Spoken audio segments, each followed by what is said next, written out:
Bienvenue à tous les amis dans ce nouvel épisode de Planète Ingé, le premier podcast qui donne enfin aux ingénieurs une place de choix dans le brouhaha des médias pour vous permettre de comprendre l'actualité et ses enjeux grâce à ceux qui agissent, construisent, innovent et font bouger les lignes au cœur de notre société en pleine transformation.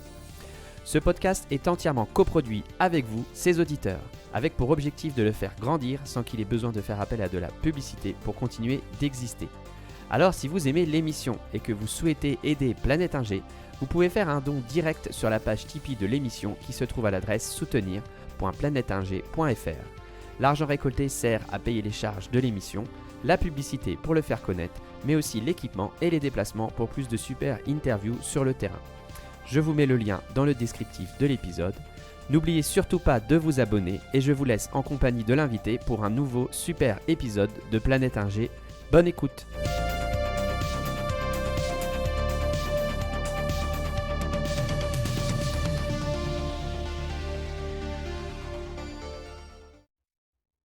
Bonjour à tous, bienvenue sur cet épisode de Planète Ingé. Aujourd'hui, je reçois Germain Gourenton. Germain est ingénieur arts et métiers et je lui laisse le plaisir de se présenter aux auditeurs. Bonjour Germain. Oui, bonjour à tous, bonjour Mathieu, merci surtout pour cette invitation. Donc, je m'appelle Germain Gourenton, j'ai un peu plus de 50 ans, je suis ingénieur de formation avec un parcours tant dans les directions que dans les entités d'exploitation, en France comme à l'international. Et à ce jour, eh bien, je dirige un groupe qui s'appelle Naldeo Group, qui est actif dans l'ingénierie et le conseil sur toutes les thématiques de transformation climat des territoires et des entreprises. Et je suis binational et biculturel franco-allemand, donc quelques mots. Et je partage ma vie entre Lyon et Île-de-France et le sud-ouest que j'aime beaucoup, le Pays Basque en particulier. Quand tu as dit que tu étais binational, j'ai cru que tu allais me dire que tu étais franco-basque. Non, restons républicains. Restons républicains. Et est-ce que le rugby fait partie de tes passions? Ah bah c'est évidemment une passion. On a en fait obligatoirement 3 passions quand on entre sa vie quelque part au Pays Basque. Il y a le rugby, effectivement, il y a la pelote basque et puis ensuite il y a le surf. Et après, le grand dilemme, c'est de savoir si on tend plutôt vers Bayonne ou vers Biarritz. Voilà, c'est ça le vrai grand dilemme. Pas de savoir D'accord, si on aime le rugby. ça marche. Tu as un parcours assez dense, assez riche.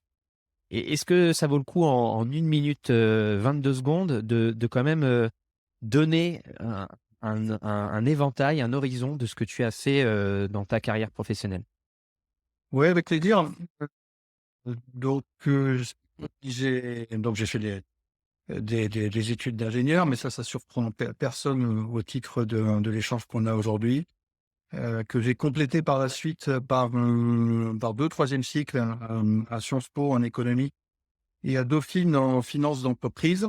Et ça, c'est pour la partie formation. Et ensuite, au niveau parcours, j'ai commencé par appliquer une passion qui était mienne et qui était vraiment tenace, vivace, qui était d'avoir envie de voler. Donc j'ai volé dans les avions, hein. J'en ai fait mon exercice pendant peu de temps. Puis ensuite, il y a eu la guerre du Golfe qui est intervenue et je suis revenu sur des métiers plus classiques d'ingénieur.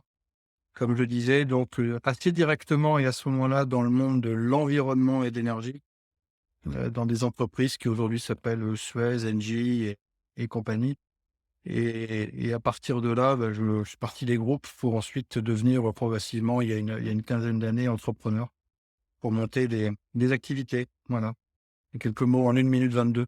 Tu étais pilote dans l'aviation civile ou militaire? Ouais, civil. Civile, d'accord. Tu volais sur quel Voilà, sur type d'amarre? des petites choses, des King Air, des Beechcraft et ensuite, sur les plus hauts, les plus gros volumes, on va dire sur les ATR 42 et 72 pour ceux qui se souviennent avoir été transportés dans ce type de machine. Voilà, en quelques mots.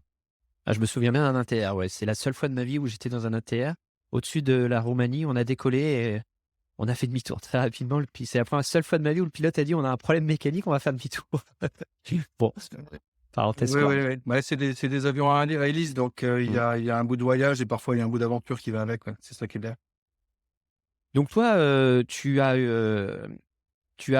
bifurqué vers des activités qui ont fortement lié à la transition écologique, comme tu nous as dit. À quel moment dans ta carrière, tu as décidé de t'orienter vers ça exactement? Très tôt, en fait, très tôt. Hem, Ça paraît banal peut-être de dire ça aujourd'hui, mais comment dire? J'ai l'impression que quand on a des souches un peu, appelons ça terriennes ou paysannes, en réalité, on s'éloigne jamais vraiment du rapport à la nature, au vivant et et pour les, entre guillemets, «plus anciens» d'entre nous qui ont vécu les années que 80-90-2000, c'est quand même des années de grande création, de grande innovation, mais à la fois un peu de folie et de frénésie, enfin qu'on mesure, actuellement avec un emballement et une course en avant. Et donc j'ai mesuré assez rapidement qu'il fallait quand même un peu calmer le jeu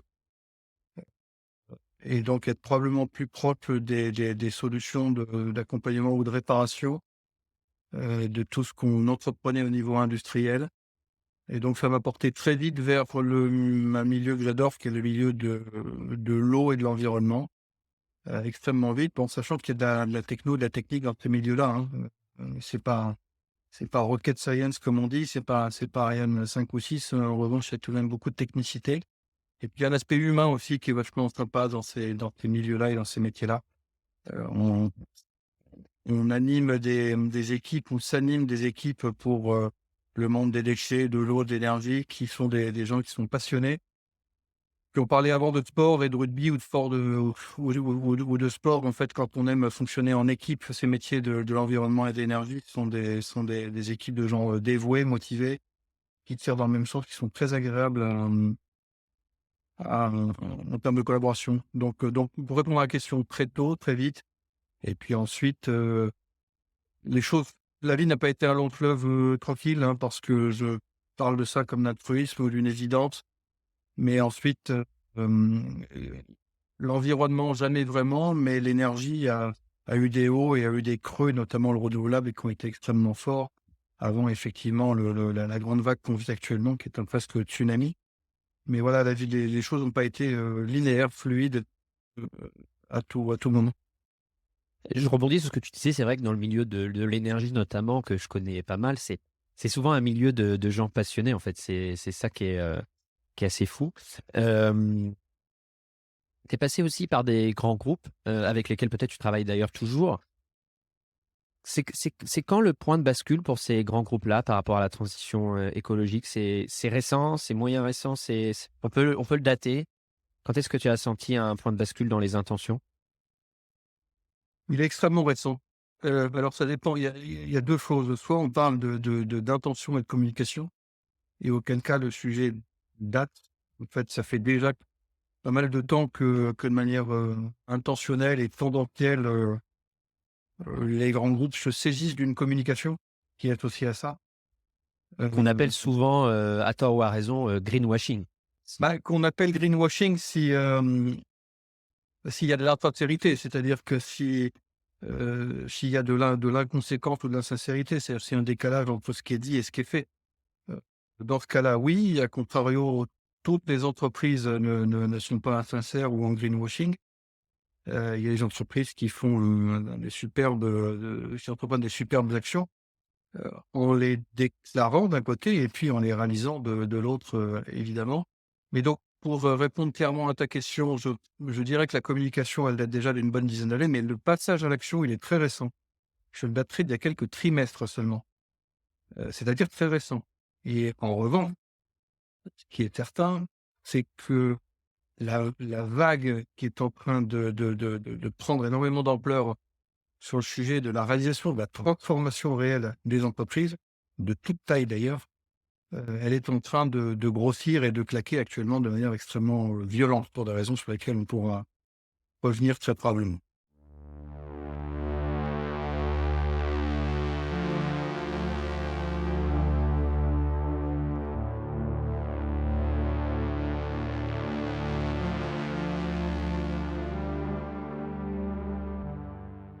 L'intention d'agir est, très récent.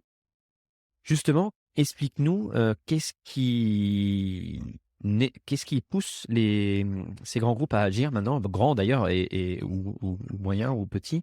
Qu'est-ce qui les pousse à agir, et aller au-delà de l'étape de la communication, mais d'être dans l'action maintenant? Ouais. Je vais répondre en 2 volets si ça te pose pas de problème. Le premier volet est peut-être ce que l'on aimerait que soient les moteurs, réels du changement. Heu, Ce qu'on aimerait que soient les moteurs réels du changement, c'est la transformation climatique telle qu'on la, constate. Bref, on aimerait que ce soit la conscience, pour l'essentiel, qui pousse les entreprises à bouger et à changer. La conscience, elle est, drivée par quoi? Par ce qu'on constate, hein, le réchauffement climatique, en point 1, hein, c'est vu comme le numéro 1 des risques émergents par et pour les assureurs. La raréfaction des ressources en eau et en matières premières. On se souvient tous de l'été 2022, mais il y a eu d'autres étés. Et puis là, il y a également l'hiver, 2022-23 qui est particulièrement sec. Il y a la pollution de l'air, de l'eau, des sols.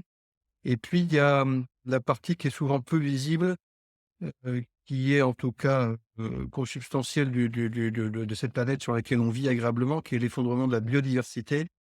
Enfin, on rappelle qu'il y a 40 de la population globale des insectes qui a disparu en 10 ans. Donc on aimerait que ce soit une prise de conscience qui soit liée à ces phénomènes-là. Et en réalité, qu'est-ce qui, met les entreprises en mouvement? Il y a 2 choses, il y a, heu, le rapport à elles-mêmes, c'est-à-dire l'envolée des cours de l'énergie ou des énergies, électricité et gaz. Donc à partir du moment où on commence à avoir de l'élasticité, j'ai envie de dire, sur les dispositifs de formation des prix, tout d'un coup, il y a des réactions ou des envies de réaction qui se jouent, donc on est dans le monde, économique. Et puis, il y a un deuxième point qui fait que les entreprises bougent actuellement. Il faut peut-être s'attarder un petit peu là-dessus et on peut peut-être faire ça en interaction avec toi, Mathieu, si ça te convient. C'est ce qu'on appelle la relation aux parties prenantes. C'est-à-dire, autrement dit, les entreprises subissent, une exposition de plus en plus forte de la part de leur écosystème, j'aime pas ce terme-là, mais de l'environnement de leurs parties prenantes. C'est-à-dire leurs clients, leurs fournisseurs, leurs collaborateurs.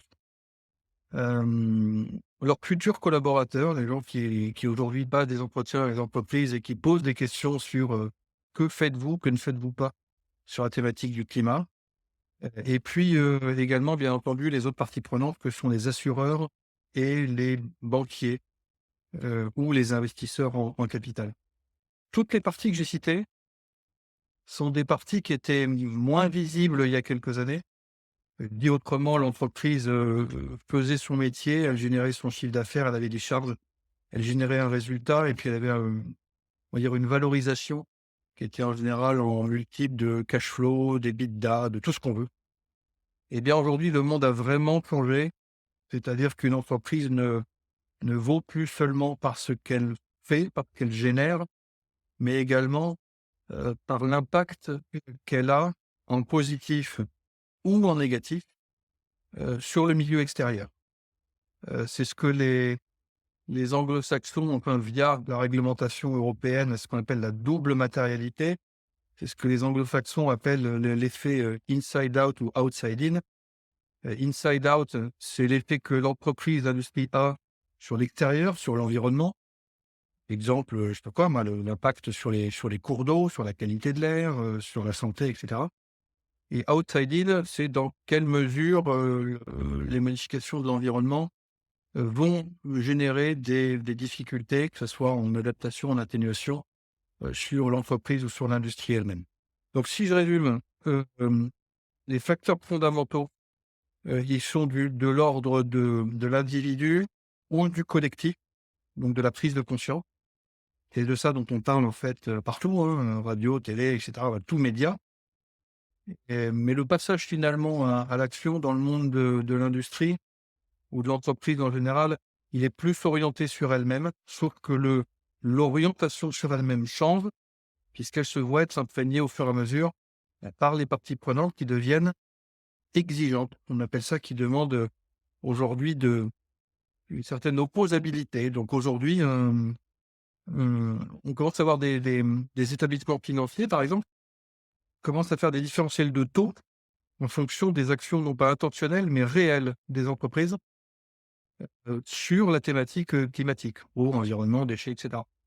Enfin, évidemment, on voit des candidats qui aujourd'hui se présentent ou ne se présentent pas, bien entendu, ou ont le choix, bien entendu, de flécher leur candidature dans des entreprises qui sont plutôt vertueuses ou qui ne le sont pas. Voilà, donc ça, c'est un phénomène qui est important. Donc ça met des pressions qui sont fortes, hein, des clients, des financeurs, des salariés sur les entreprises qui sont obligés de bouger aujourd'hui. Et c'est là la vraie différence, c'est qu'il y a quelques trimestres, semestres, j'allais dire, allez, avec un bon rapport RSE, ESG, un petit peu sympa, avec des belles intentions et bien coloré, tout ça passé. Aujourd'hui, ça passe plus. Aujourd'hui, le sujet, ce sont les faits. Qu'entreprenez-vous réellement pour changer votre entreprise? Voilà. Donc outside in, pour changer votre entreprise. Et dans quelle mesure votre entreprise peut-elle garantir que les impacts qu'elle a sur l'extérieur sont des impacts positifs et donc ne dégrade pas donc finalement l'environnement.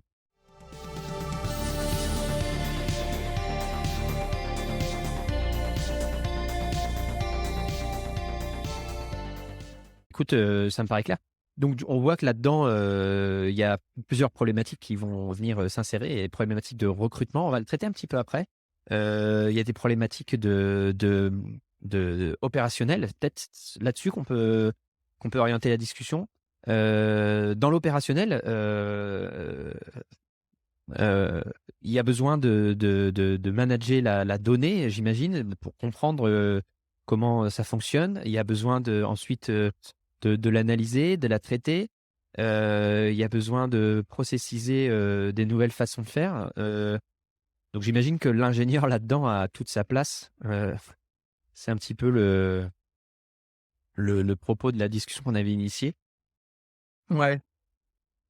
La question est fondamentale et l'opportunité est fondamentale. En fait, on pourrait croire aujourd'hui que s'agissant de la thématique du climat qui nous intéresse aujourd'hui, donc la transformation des entreprises, des industries en particulier sur la thématique du climat, on pourrait croire que les 2 lignes de force sont le consulting ou la communication d'un côté et la finance. C'est ce qu'on pourrait croire. En fait, si on analyse un petit peu tout ce qui se passe, on voit beaucoup dans le monde du consulting, du conseil, etc., on voit beaucoup de sensibilisation, d'éducation, de webinaires ou de choses qui se font sur les accords de Paris, 1,5 degré, l'impact environnemental, la régénération, la décarbonation, etc. On voit énormément d'informations qui sont à caractère éducatif, entre guillemets, c'est-à-dire du constant. On pourrait croire également que le sujet de la finance est prédominant dans la thématique climat. Vous entendez peut-être la petite musique de ce qu'on appelle la taxonomie européenne, c'est-à-dire le fait de la taxonomie, c'est d'indiquer si un investissement est dit et défini comme vert ou pas. Et la taxonomie prévoit un certain nombre de catégories qui atténuation, adaptation, ressources, biodiversité, etc., économie circulaire. Et on pourrait croire que la finance se saisit de ça en disant voilà quels sont les investissements qui sont à impact positif et ceux qui sont à impact négatif. Vous voyez même dans les placements ce qu'on appelle l'article 9, qui est dans la catégorisation des investissements, ceux qui seraient censés être les plus verts de vert. Bon. Donc en gros, si vous placez votre argent, il faut le flécher à tel endroit plutôt qu'à tel autre. Donc si on écoute l'environnement, on a l'impression qu'en fait le sujet et l'enjeu est là. Heu, c'est vrai, très bien, c'est chouette. Sauf que, comme je te disais précédemment, heu, le temps est révolu, le temps de la communication est révolu, le temps des bonnes intentions est révolu et les gens, c'est-à-dire le consommateur final. Et ça veut dire dans toute la chaîne de consommation. Vous savez, la chaîne de consommation est toujours B2B2B2C, quoi, hein. Donc j'ai l'habitude de dire que la société se UCAise, c'est-à-dire que le C au final, le consommateur final, il demande non plus, de la communication, mais il demande de la réalité, des notations, des évaluations, bref des faits, des actions. Et ça vaut si on remonte la chaîne de valeur de la même manière. Ce que je vous disais précédemment, dans les parties prenantes, les clients et les fournisseurs sont des parties qui observent l'entreprise et qui la questionnent en disant: «Que faites-vous cette année, en 2023, réellement pour changer les choses?» Donc, le halo qui se situe entre la communication et de la finance, en fait, il est surtout aujourd'hui en train de bouger par la réalité de transformation qui est qu'aujourd'hui, vous savez, si je prends l'exemple banal ou basique de Orpea, vu de loin, tout marchait bien, hein. Ils étaient bien cotés, ils avaient tous les attributs de l'entreprise qui fonctionnaient bien, etc. Et ça n'est qu'en rentrant à l'intérieur du système, je sors de l'industrie, je suis dans l'entreprise, et ça n'est qu'en rentrant à l'intérieur du système que les gens se sont rendus compte que les choses fonctionnaient absolument pas de cette manière-là. Rappelle Et aux ils ont pas de auditeurs, peine pour le dire. rappelle aux auditeurs, Orpea, Orpea, c'était bon, on s'éloigne de l'industrie en l'occurrence, qui m'intéresse beaucoup plus. c'est juste une Mais précision. Orpea, donc, c'est une entreprise qui gère des établissements, des EHPAD, hein, donc des Oui. établissements d'accueil pour personnes âgées, Mmh. et qui avait tous les attributs vus de l'extérieur de l'entreprise vertueuse.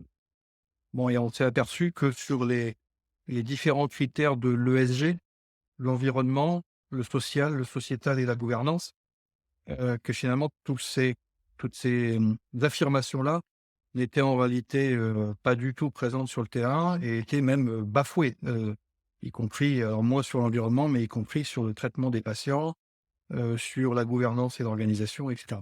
Donc on voit bien il y a un décalage entre la communication et la réalité. Et aujourd'hui, il y a une demande de «fact-checking» entre guillemets, de vérification des faits tels qu'ils se présentent réellement et qui est de plus en plus présent. Et là, c'est là où l'ingénieur joue son rôle, de manière claire. Heu, Et aujourd'hui avant qu'on développe sur ouais, ouais, avant qu'on développe, j'ai quand même, est-ce que tout ce qu'on a dit là, l'objectif c'est, de transformer le système, transformer la façon de fonctionner des entreprises, de produire et d'amener aux consommateurs des choses qui soient plus, soutenables, sustainable en anglais. Mais moi j'ai évolué au cœur d'entreprises, au cœur de grands groupes, hein, qui étaient pilotés par, le rendement et la croissance. Est-ce que c'est pas bon, déjà, on a du mal à croire que l'entreprise va se détourner de cet, objectif-là. Une entreprise a toujours un objectif de profitabilité et de croissance. Donc est-ce que les 2 sont vraiment compatibles? La croissance, la croissance de l'entreprise, sa profitabilité et un monde soutenable, comme on l'entend ou comme on essaye un petit peu de l'aborder là? bah, c'est l'enjeu en fait, pour les raisons que j'ai citées précédemment, les raisons de la pression du consommateur, les raisons de la réglementation. Aujourd'hui, les entreprises qui gagnent sont des entreprises qui font de la croissance durable.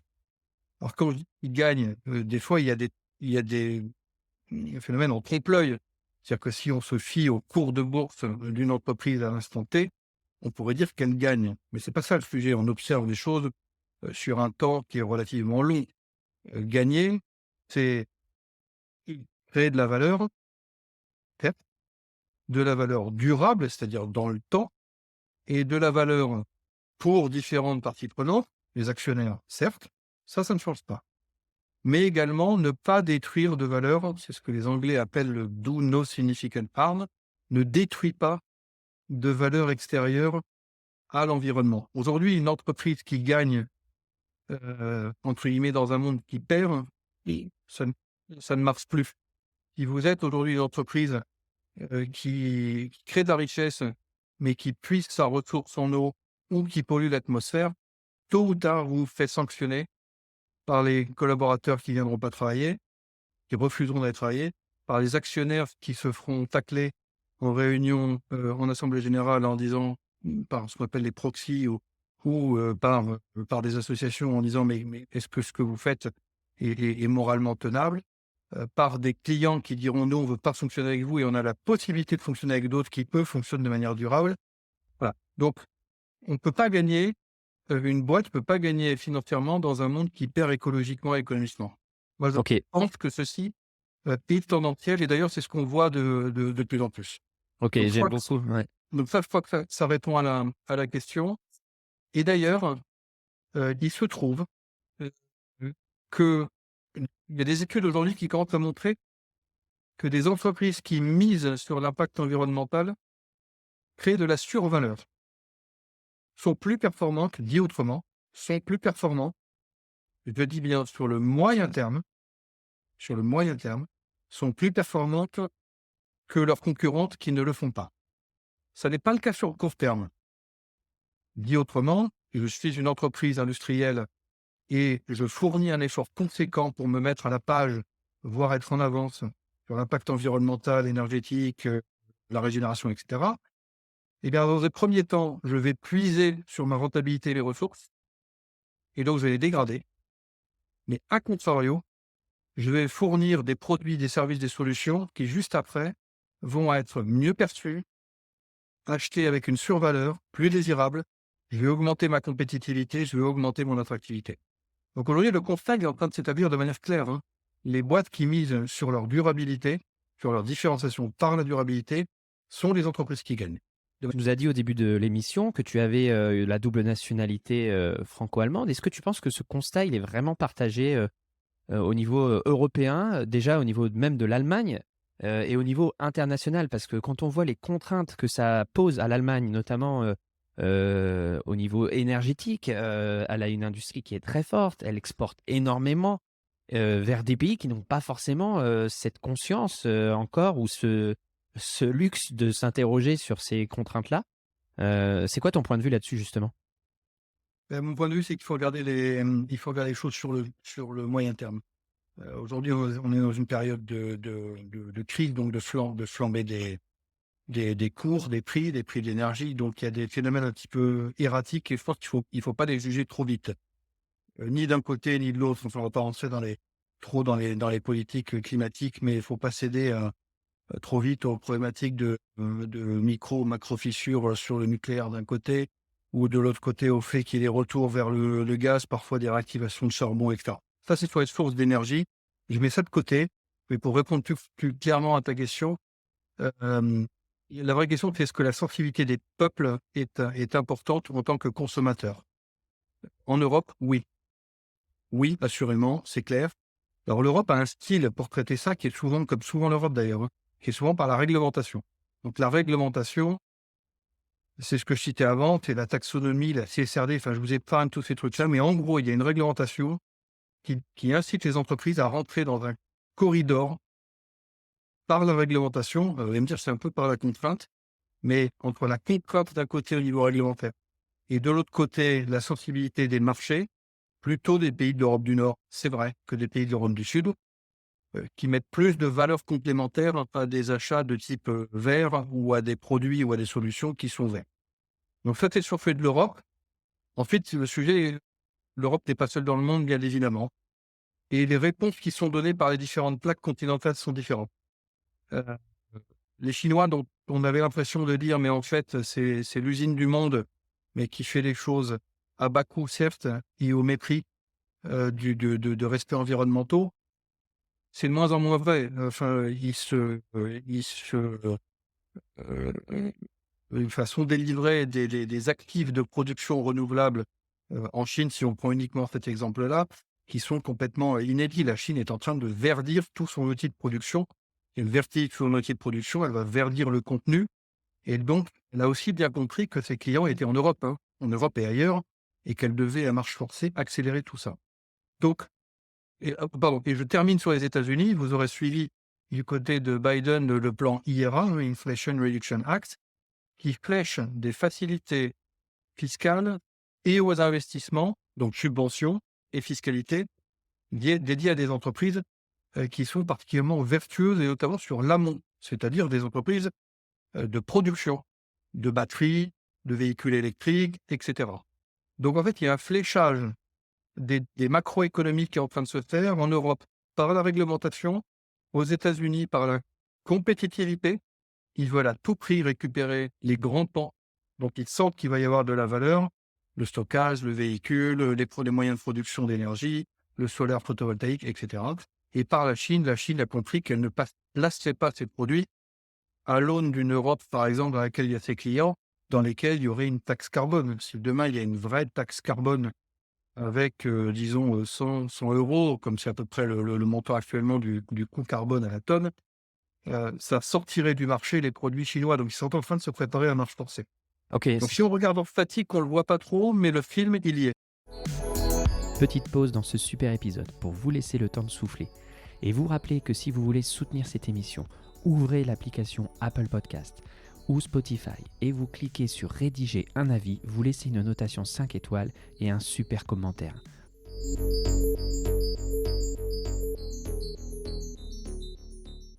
D'accord, ok, je trouve ça super intéressant. Et donc, je t'ai fait digresser un petit peu, mais j'ai bien fait, je trouvais ça Voilà, c'est pertinent. bien. On Ouais, c'est revient sympa. donc dans le système. Tu nous as dit qu'il y avait, il y avait un pendant consulting, il y avait un pendant financier, et le pendant qui nous intéresse nous le plus, c'est le pendant opérationnel, parce que c'est lui qui va mettre en marche le système. Je te laisse la parole là-dessus.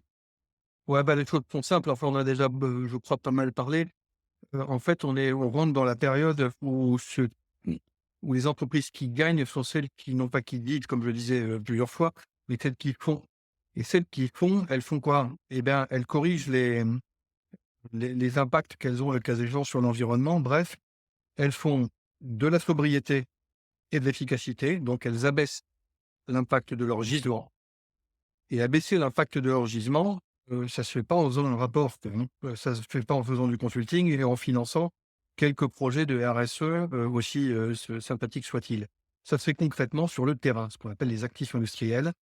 Donc ça se fait en faisant de la conversion d'une centrale gaz en centrale biomasse. Ça se fait en faisant de l'efficacité de la valorisation de chaleur fatale. Ça se fait en travaillant l'efficacité, hydrique, que ce soit en quantité ou en qualité. Je pourrais vous donner des exemples sur l'efficacité hydrique pour lesquels aujourd'hui des entreprises sont en difficulté parce qu'elles ont sous leur sol des nappes dans lesquelles elles puisent qui, en quantité et en qualité, vont probablement devoir les amener à baisser leur activité, voire à déménager, concrètement. Ça, c'est fou, ça, ouais. Ah oui, non, c'est fou. Et on est bien en France, hein. Je suis bien en France, hein, avec des Tu as des exemples. exemples concrets à nous donner? Ouais, je vais pas citer l'exemple des industriels en question, mais aujourd'hui, écoutez, faire de l'agroalimentaire aujourd'hui sur des plaines qui n'ont pas été irriguées depuis plusieurs mois, ça devient quand même une gageure. Je vais dire les choses autrement, et pour les entreprises qui ont des actifs industriels qui aujourd'hui sont très fortement dépendants du gisement en eau.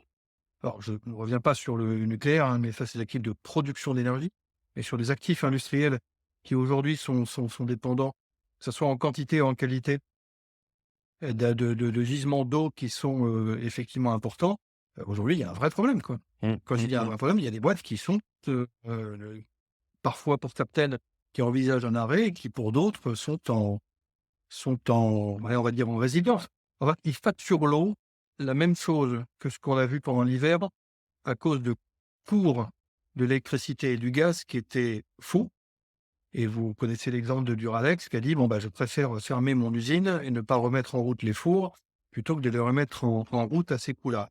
Ça se passe dans l'énergie pour des problèmes de coût, ça se passe dans l'eau pour des problèmes même pas de coût, que l'eau elle est disponible et son coût il est pas marqué comme «bien» entre guillemets dans la nature. Il est marqué que comme bien transformé et disponible. Mais en termes de disponibilité. Donc dit autrement, on a des problèmes d'efficience et on a y compris des problèmes d'accessibilité, de disponibilité. Donc si je reviens au sujet des ingénieurs, l'ingénieur aujourd'hui, il fait quoi? Il fait tous les projets que je viens de citer. L'énergie, l'eau, l'air, les déchets, l'analyse de cycle de vie, l'économie circulaire, voilà, il fait tout ça. Et aujourd'hui, une entreprise qui raconte des histoires, mais qui n'est pas capable de prouver par l'exemple, sur son rapport annuel 2022 ou par ses faits en 2023, qui ne dit pas: «Voilà concrètement ce que j'ai fait. J'ai posé des investissements. Voilà ce que ça a amenuisé en termes d'impact. Voilà ce que ça a amélioré et je prouve je fais, je prouve, et bien cette entreprise-là, les investisseurs, je ne reviens pas sur les parties prenantes, la somme des parties prenantes va dire cohérent dans le discours, pas cohérent dans les actes, c'est-à-dire pas congruent. Ils font ils disent pas ce qu'ils font. Enfin, ils font pas ce qu'ils disent, excusez-moi. Donc ça, c'est une vraie tendance. Et d'ailleurs, je vous parlais de la réglementation, la CSRD dont j'ai parlé avant, Corporate Social Responsibility Directive. Elle dit deux choses. Elle demande d'afficher à partir de 2024 le corridor de diminution de l'impact des entreprises pour les boîtes en 2023, plus de 500 personnes, en 2024, plus de 250. Très bien vite. Elle demande le corridor et elle demande la vérification année après année que ce qui était dit précédemment est bien au rendez-vous. Donc ça, c'est un point qui est important. C'est pris plutôt par la réglementation, je l'entends. Je le dis plutôt, mais c'est une tendance qui est claire. Donc le rôle de l'ingénieur aujourd'hui, il est de mettre en œuvre tous ces plans d'investissement et de transformation. C'est Il n'y a clair. jamais eu autant d'argent, il n'y a jamais eu autant de liquidité pour financer ça. Aujourd'hui, ce qui manque, c'est de la capacité de conception des solutions et de suivi de réalisation sur le terrain. Ouais, on le voit, on a vu Super. passer des articles, il manque X milliers d'ingénieurs dans le futur pour la Il France. manque 10 à 15 000. Et puis, alors dans le monde du climat, on a une malchance et une chance. La malchance, c'est qu'il manque des ingénieurs comme partout. La chance, c'est qu'ils préfèrent prêcher leur carrière aujourd'hui vers ces thématiques-là que vers d'autres pans de l'industrie qui sont aujourd'hui devenus un petit peu moins désirables. Oui, C'est mais ça ça, alors, c'est rigolo parce qu'on en parlait avec David Martinon.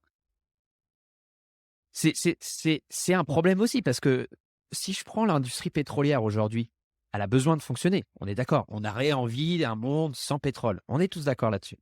Donc, elle a besoin de fonctionner. Moi, je me rappelle avoir été à l'INSA faire des tables rondes.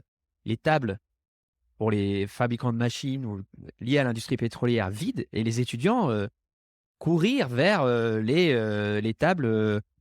Il y avait de Paoulien, un moulin à vent sur leur affiche ou de l'eau ou des trucs jolis verts et coloriés en vert. Oui. Mais on a encore besoin, voilà, ça va être un vrai problème pour l'industrie un peu moins noble de faire tourner les installations, de faire tourner, et je parle du pétrole, mais il y en a plein d'autres, de continuer d'attirer les jeunes ingés vers ces filières. Ouais, mais ça s'appelle une transformation industrielle. Enfin, ça ne sera pas la première. Enfin, comme Ouais. pour être un peu, comment dire, un peu cynique, quand l'industrie pétrolière s'est créée, elle s'est créée depuis rien du tout. Elle a bien capté de l'intelligence, des forces, des bras pour créer des nouvelles choses depuis rien du tout. Et prenons un peu de recul sur l'histoire. C'est assez récent quand même, hein, tout ça. Hein. Donc, c'est ce qu'on appelle l'économie de schumpeterienne, quoi. C'est-à-dire, c'est l'économiste autrichien, là, Joseph Schumpeter, qui nous parle de destruction créatrice. Donc, on détruit des pans d'économie et ensuite on en crée des nouveaux. La question, c'est est-ce qu'avec les pans qu'on crée, on crée plus de valeur ajoutée, de contenu emploi, etc. Il y a quelque temps, on pouvait en douter, on pouvait se dire, bon, il y a quand même d'un côté, si je reprends ton exemple, l'oil and gas, et puis de l'autre côté, il y a le renouvelable. Aujourd'hui, le renouvelable, il suffit de regarder les comptes des entreprises qui sont dans le monde du renouvelable, ça marche bien. Hein. Ça marche super bien. Donc, les gentils bonhommes vert rouge là, qui faisaient du renouvelable et dont on rigolait classiquement dans le cycle de l'innovation, hein, on en ricane dans un premier temps, ensuite on le suit, ensuite on dit qu'on a toujours été d'accord avec l'idée. Aujourd'hui, tout le monde semble d'accord avec cette idée-là. Le mécanisme classique de déni d'un nouveau pan, d'une nouvelle innovation. Et aujourd'hui, c'est en train de se passer. Donc, j'ai envie de dire, c'est OK, il n'y a pas de problème. De la même manière que d'autres industries vont devoir s'organiser pour passer du moteur thermique au moteur électrique, sans rentrer dans le débat, c'est à savoir s'il faut que de l'électrique. Bon, voilà. Mais donc, c'est juste une transformation de l'économie. Hein, oui, puis on voit quand même des synergies émerger entre les différents secteurs, entre les anciens secteurs, entre les nouveaux secteurs. On voit l'industrie pétrolière qui accélère et qui apporte son savoir-faire, notamment sur les capacités en hydrogène, en production d'hydrogène, etc. Donc, ouais, les choses ne sont pas noires ou blanches, en effet. Il n'y a pas les bons à côté, les mauvais de l'autre, ça se passe pas comme ça. Et en fait, il y a même beaucoup à apprendre dans le domaine de la thématique du climat dans lequel nous sommes. Et je m'explique. Mmh. Dans les thématiques du climat, en général, on raisonne par vertical, par métier. Eau, énergie, déchets, air, etc. Or, tout ceci est de plus en plus convergent. On récupère, parce que si on veut être efficace, on va récupérer de la chaleur depuis les eaux usées des égouts. On va valoriser de la chaleur sur des systèmes industriels. Dit autrement, on est passé d'une industrie qui était un peu simple, un peu simpliste et pas si compliqué que ça, à des logiques de système. Et nous, on va recruter aujourd'hui, par exemple, chez Naldeo, on va recruter des gens qui viennent de l'oil and gas, de l'automobile, de l'aéronautique, parce qu'ils ont une approche complète, système. Ils ont une vision d'ensemble qui vise à faire fonctionner une industrie ou des systèmes entre eux de telle manière qu'ils soient techniquement efficients et qu'ils soient, entre guillemets, interopérables. Et Qu'est-ce qu'on ça, c'est a des cultures qui sont nouvelles et un petit peu intéressantes. Qu'est-ce que Germain il a envie de dire aux jeunes justement qui il y a certains qui font des grandes écoles, commerce, ingénierie, agronomie et puis quand ils ont leur diplôme, «Au secours, on va tous mourir, mon diplôme sert à rien, et je m'en vais en courant, j'en sais rien». Enfin, tu vois, on a eu les discours, les pitchs, en sortie d'école un peu, bon, un peu effet de com', hein, on le sait, mais voilà, toi, qu'est-ce que toi, Germain, tu as envie de dire aux jeunes? Parce que tu es au cœur de la transformation et tu as besoin de recruter justement des bras et on en parlait en off, c'est assez difficile, c'est compliqué. Ouais, ouais, bon, enfin, c'est encore une fois moins compliqué dans les thématiques climat, mais ça reste compliqué. Moi, j'aurais dire, 3 choses. La première chose, c'est qu'il est OK dans un premier temps de s'aligner. Parfait. Heu c'est-à-dire que quelque part, c'est une prise de conscience qui dit, «Bon Houston, on a un problème et le fonctionnement précédent ne nous convient pas». Ça, c'est le premier point. Après, il faut passer au deuxième point, qui est de dire: «Qu'est-ce qu'on fait?» On applique, on laisse le sujet de côté et puis ensuite on va faire des petites choses, mais quelque part, on va se mettre en retrait de la société avec finalement un gâchis par rapport au capital intellectuel que l'on a, qui finalement va peu s'exercer. Alors si c'est une passion que d'aller faire du bricolage ou autre chose, eh bien, il y a pas de débat. Moi, je discute pas ça. C'est-à-dire qu'à un moment donné, il y a un défaut d'orientation. On se dit: «Bah, j'aurais mieux fait d'être paysan, ou plombier, ou je ne sais quoi, plutôt que de faire ingénieur». Pas de problème. En revanche, si le sujet, c'est de dire, «Je voudrais faire le couplage des 2, mon indignation et l'action associée», bon, bah, il y a un boulevard, hein. Le boulevard, il existe justement dans tous les projets qu'on a cités, c'est le volet 2 de mon raisonnement, dans les projets qu'on a cités qui sont des projets concret. Je vais donner un exemple concret. Donc, Mmh. c'est donné pour objectif en 2022 d'effacer 100 000 tonnes de CO2 chez nos clients. 2022. En 2023, on va se donner un objectif entre 150 et 200 000 tonnes de CO2 chez nos clients. On va se donner des objectifs équivalents sur l'efficacité hydrique, etc., etc. Donc, ça, c'est concret. Et d'ailleurs, je fais une petite illustration rapide de la puissance de l'ingénieur. Si je prends l'exemple du carbone, on va prendre l'exemple de Naldeo, 250 personnes. Vous prenez, allez, tonnes de carbone, 10 tonnes de CO2 par personne par an. La moitié en privé, la moitié dans la sphère professionnelle. Donc ça fait 5 tonnes. 5 tonnes par personne en trop par an. Multiplié par 250, voilà, à peu près, on va dire que ça fait à peu près 1000 tonnes de CO2. Je vous ai dit juste avant que l'on se donnait pour objectif d'effacer 100 000 tonnes de CO2 chez nos clients. Donc il y a un effet de levier de 1 à 100, l'ordre d'idée, de 1 à 100, entre mon action, ma minimisation carbone personnelle dans mon milieu professionnel et ce que je suis capable de faire en effet de levier chez mes clients. C'est la classe. Enfin, on est des godbusters du carbone. Donc moi, je dis à ces gens-là, voient les deux. L'action, si vous cherchez un levier, si vous cherchez à avoir, comme vous dites, de l'impact du levier, c'est là. C'est sur l'ingénierie. Et sur l'ingénierie de conception et de réalisation. Et troisième point, je complète le propos en disant, si on est ingénieur, c'est super bien pour les raisons que j'ai citées. On s'est indigné, on a pris conscience et on a compris l'effet de levier et on a la possibilité effectivement, eh bien, d'agir. Mais il manque un sujet, c'est qu'il faut rester ultra pragmatique. C'est-à-dire qu'il ne faut pas faire de l'ingénierie hors sol, en se disant, tout est vert, tout est beau. Enfin, d'un côté, il y a les trucs qui polluent, de l'autre côté, il y a les trucs qui sont qui fonctionnent bien, et cetera. C'est pas tout à fait vrai et surtout, il faut pas oublier que nos ingénieurs, actuellement, ont beaucoup une culture technique et technologique. C'est-à-dire de l'innovation, de l'amour de la technique, enfin, les solutions tech. Parfois, il y a des solutions qui sont no-tech ou low-tech qui peuvent exister et qu'il faut jamais perdre de vue. Donc j'encourage assez régulièrement les ingénieurs à parfois lever la tête, ne pas faire que de la recherche, de l'optimisation, de la puissance, du verdissement, et cetera, mais parfois se dire de manière un petit peu, peut-être un peu candide, mais en regardant un petit peu la nature, que la nature fait bien les choses et répare bien les choses. Alors parfois, des fois, il faut poser un petit peu, j'allais dire les calculs et puis considérer que la régénération du vivant et de la nature sont des points importants. Ouais, qu'il faut pas perdre de vue. À un moment donné, il faut être capable de dire que la technique ne va pas pouvoir tout faire et nous, ça nous est arrivé récemment vis-à-vis de clients de dire: «Écoutez, il y a des pans d'activité qu'à notre avis, vous devriez amenuiser ou arrêter. Parce qu'on a beau les redimensionner, vous aurez toujours un talon en impact climat, CO2 et cetera, que vous n'arriverez pas finalement à affiner ou à casser complètement.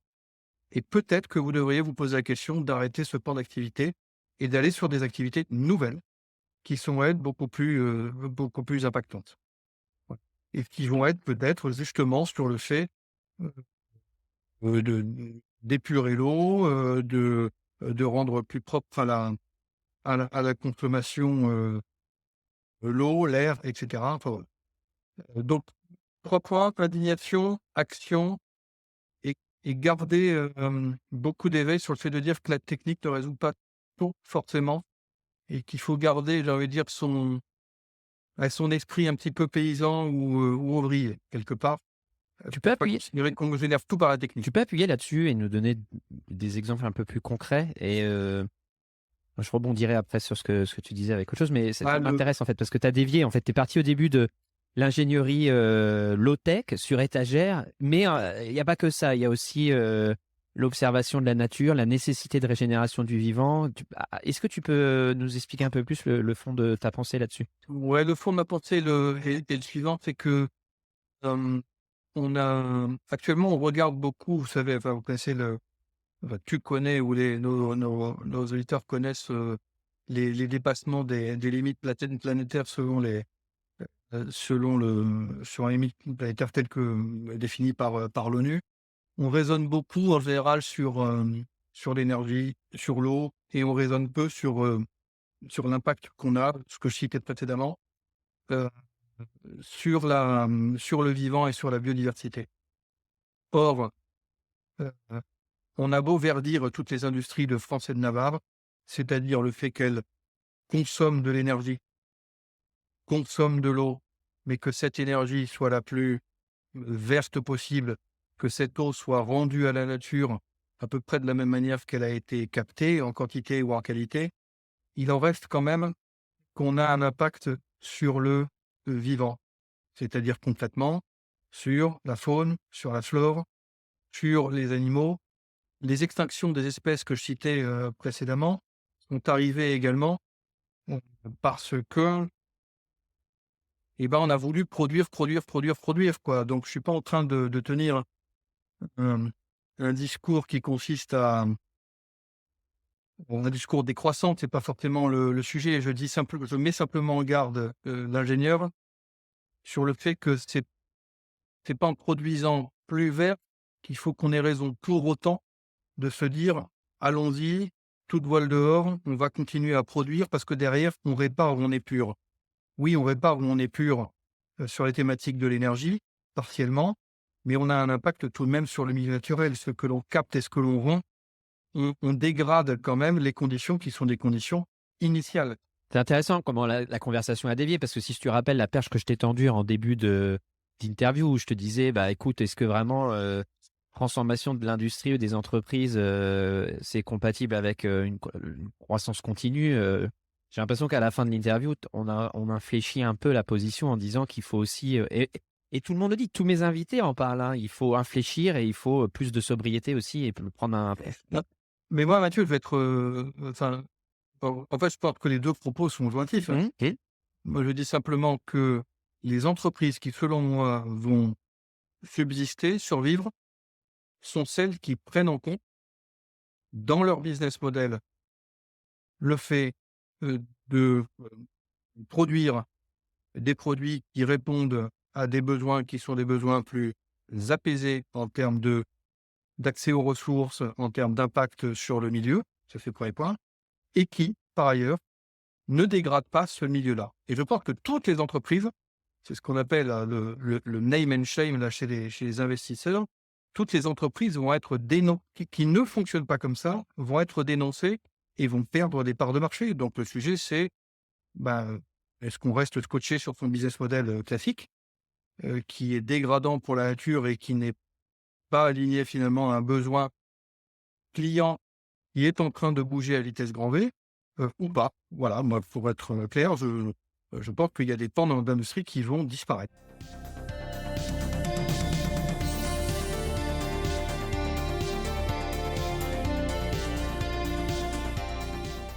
Écoute, on est obligé de terminer, on est obligé de Bien mettre un sûr. terme à cette discussion et c'est peut-être qu'on la renouvellera sur d'autres sujets, ensemble. À un moment dans l'émission, tu as parlé quand même d'entreprises, d'industriels qui étaient déjà en surcontrainte, en mode survie à cause de la raréfaction de certaines ressources. Donc on est quand même dans une situation d'urgence, dans un sens. Quels sont tes motifs d'espoir à toi ou pas d'ailleurs? Quel est ton sentiment? Comment tu te positionnes par rapport à tout ça? Et quel est le message que tu voudrais faire passer là-dessus?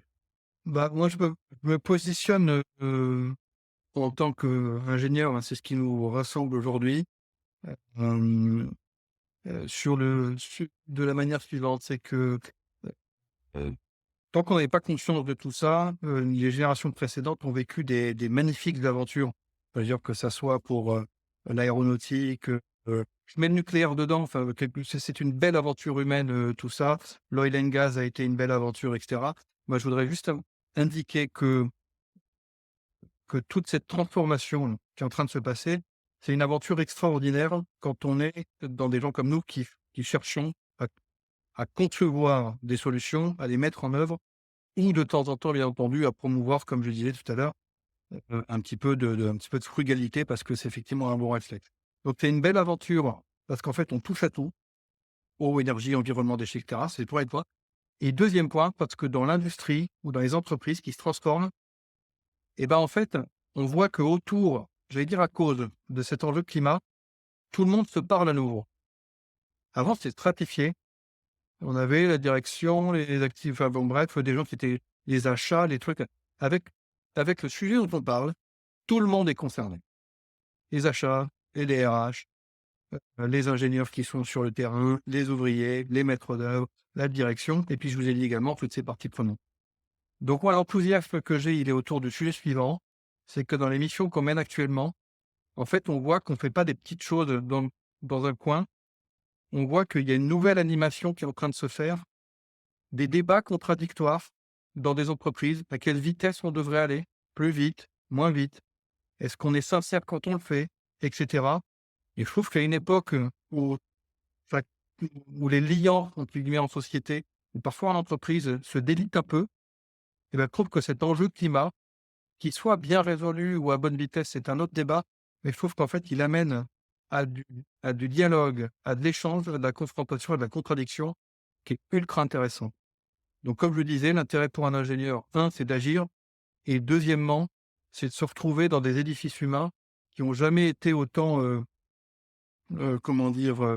P prolifiques, vivaces et qui font encore une fois de la vie, quoi. Donc tout cet enjeu climat, on verra où ça nous mène. Moi, je suis optimiste pour la raison suivante, c'est que j'ai l'impression et c'est ce que je ressens, que plus les choses se durcissent, c'est-à-dire que plus les rapports du GIEC sont difficiles à écouter et à lire, plus les exigences des consommateurs, hem, des entrepreneurs et cetera, sont en train de s'établir dans le monde de l'action et de l'action rapide. Voilà. Donc moi, je suis positif pour ça. C'est une belle aventure humaine. On voit que la mise en route, la mise en action est en train de se faire. Et puis, il y a des entreprises qui, nous comme d'autres, qui ont vraiment envie de recruter et d'accueillir effectivement des ingénieurs qui, soit sont des sortes d'écoles ou sont des jeunes diplômés, soit viennent d'autres secteurs et ont envie une petite formation, une petite adaptation près, de muter avec toutes leurs qualités, bien entendu, qui sont des richesses de leur secteur précédent pour aller dans ces thématiques de transfo climat qui sont passionnants. Voilà. Bah Donc, écoute, on s'amuse beaucoup. En fait, on se marre super bien dans nos boîtes, en résumé. bah, C'est super le rendez-vous est pris et tu fais une super transition. J'ai même pas je sais même pas si tu en as besoin. Normalement, là, c'est la minute promo de l'invité. Donc, tu as une minute promo, Germain. Je te laisse la faire, mais tu viens de nous en faire une quand même un petit peu. Donc, Ouais, bah, pour moi, il y a peu besoin. En quelques mots, donc, l'entreprise dans laquelle, enfin, que je dirige aux côtés de Jérôme Tessier, qui est le président de l'entreprise. L'entreprise, elle est 100% dédiée à des projets qui ont un impact significatif sur le climat. C'est une entreprise de taille intermédiaire, c'est-à-dire que les décisions se font en ligne directe. Voilà, ça, c'est intéressant. Et surtout, la boîte, elle est indépendante. On ne dépend d'aucun fournisseur d'énergie, de gaz, de matériel ou de quoi que ce soit. Et donc, on bosse en fait pour les plans de transformation de nos clients, que ce soit les collectivités territoriales ou les industries. Et peut-être un dernier point hyper rapide, parce que je pense que c'est un facteur clé de réussite. On est dans un monde où les collaborations sont de plus en plus importantes. On est de plus en plus souvent amené à faire des projets avec des boîtes qui sont parfois des concurrents à nous ou des compètes. Et moi, je pense que c'est vraiment la tendance du monde dans lequel on est, c'est de ne pas rester à l'échelle de sa boîte et d'être capable aujourd'hui de faire des projets, y compris complexes, avec d'autres entreprises, d'autres compétences, bref, d'agréger des compétences. On a fait des forums récemment pour des écoles, donc sur Minpon, Centrale et INSA Lyon. On a fait des forums où on s'est regroupé à plusieurs boîtes qui sont y compris concurrentes pour présenter nos métiers de transformation climat. Et certains se sont dit: «Mais ah bon, vous êtes capable de vous parler?» Ben oui, on est capable de se parler parce que l'enjeu, il est plus fort que le fait de se trouver des différences. Voilà. Donc dit autrement, ma boîte, c'est une chose, mais le fait de bosser dans un environnement qui est de plus en plus ouvert, il y a un élément de plaisir qui est lié à ça qui est assez sympathique. ouais, bah, oui, je comprends parfaitement ce que tu dis. C'est une entreprise qui est basée où? Le siège de Naldeo est à Lyon et après on a 10 sites, un peu partout en France, en Île-de-France, dans le Sud-Ouest, dans le Texas. Enfin bref, donc on a des recrutements, partout en France assez facilement et sur tout type de métier. D'accord, bah, c'est super. Merci beaucoup Germain, merci Il ne pour faut pas hésiter à me contacter directement, germain.bouranton@naldeo.com. J'allais dire maintenant qu'on se connaît, ça vaut pour toi Mathieu, ça vaut pour les gens qui ont donné un petit peu de leur temps pour nous écouter. N'hésitez pas à utiliser de ce lien pour me contacter. Bah, écoute, merci beaucoup. Justement, j'allais te poser la question comment on te contacte, tu viens d'y répondre, tu es trop fort. Tu anticipes toutes mes questions, tu nous avais pas parlé de tes capacités de médium, Le chaman. de chaman. Donc, voilà, merci beaucoup Germain, merci pour ton Ouais, je témoignage. t'en prie. Et Mathieu, bravo pour ton initiative et pour ton esprit entrepreneurial sur le fait de te mettre sur tous ces sujets-là et avec le temps que tu mets. Je t'en prie, merci beaucoup. Merci. Et voilà, c'est la fin de cette interview passionnante. J'espère que comme moi, vous avez appris plein de choses et que vous vous êtes régalés. Si vous avez aimé, surtout partagez l'émission autour de vous. Et n'oubliez pas qu'elle est coproduite par les auditeurs et les invités, donc je compte sur vous pour la soutenir. Vous pouvez le faire de deux manières, soit en achetant les NFT sur planetag.uncut.fm ou tout simplement en faisant un don sur la page Tipeee. Je vous mets le lien dans le descriptif de l'épisode. En attendant une nouvelle aventure lundi prochain, abonnez-vous à la newsletter, newsletter.planetag.fr pour ne rien rater du podcast. Merci les amis, à la semaine prochaine.